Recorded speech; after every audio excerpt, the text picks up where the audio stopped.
আসসালামু আলাইকুম, welcome back to my channel. আশা করি সবাই ভালো আছেন। আজ এমন একটি রেসিপি নিয়ে হাজির হয়ে গেছি যা দেখলে সকলের জিভে জল চলে আসবে। রেসিপিটি হচ্ছে ইলিশ মাছের লেজ ভর্তা। রেসিপিটি যত কঠিন বলে মনে হয় আসলে ততটা কঠিন নয়। Trust me. চলুন তাহলে রেসিপিটি দেখে নিই।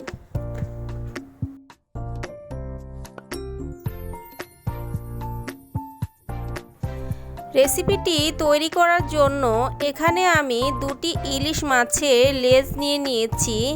লেজ দুটো ভালোভাবে ধুয়ে পানি ঝরিয়ে নিয়েছি আর একটু সামান্য কেচে নিয়েছি যাতে করে এর ভিতরে ভালোভাবে মশলা ঢুকতে পারে। এখন সামান্য একটু হলুদ গুঁড়া, মরিচ গুঁড়া ও লবণ দিয়ে ভালোভাবে মেখে নিব ভাজার জন্য।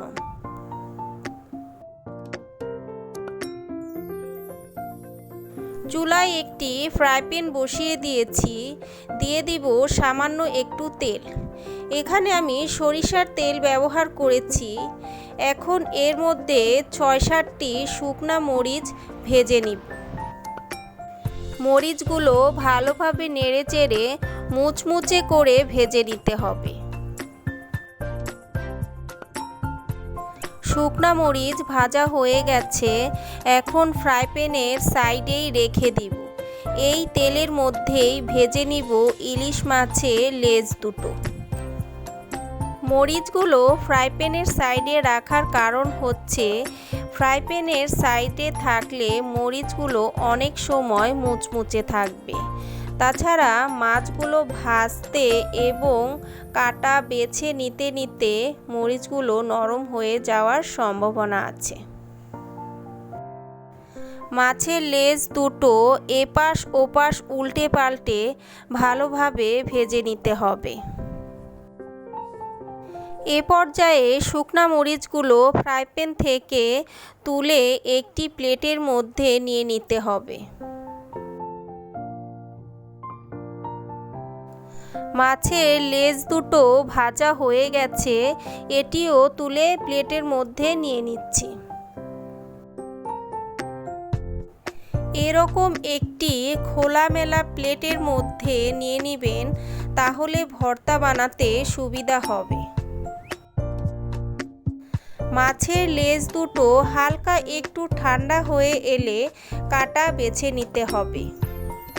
অনেকেই আছে মাছের কাটা বাছা খুবই কষ্টকর মনে করে। আসলে লেজের কাটাগুলো একটু বড় বড় হয়ে থাকে, তাই খুব সহজেই বেছে নেওয়া যায়। মাছের কাটা বাছা হয়ে গেছে। এখন এক সাইডে রেখে দিয়ে শুকনা মরিচের বটাগুলো ফেলে দিয়ে হালকা করে একটু ডলে নিব।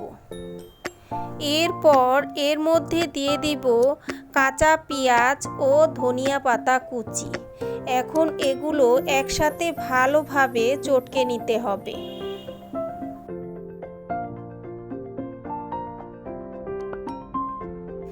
এখন দিয়ে দিব সরিষার তেল।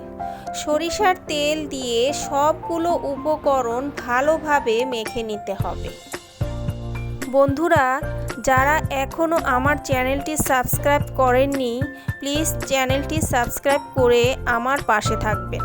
ভর্তা বানানো হয়ে গেছে। এখন একটি বাটিতে তুলে নিচ্ছি।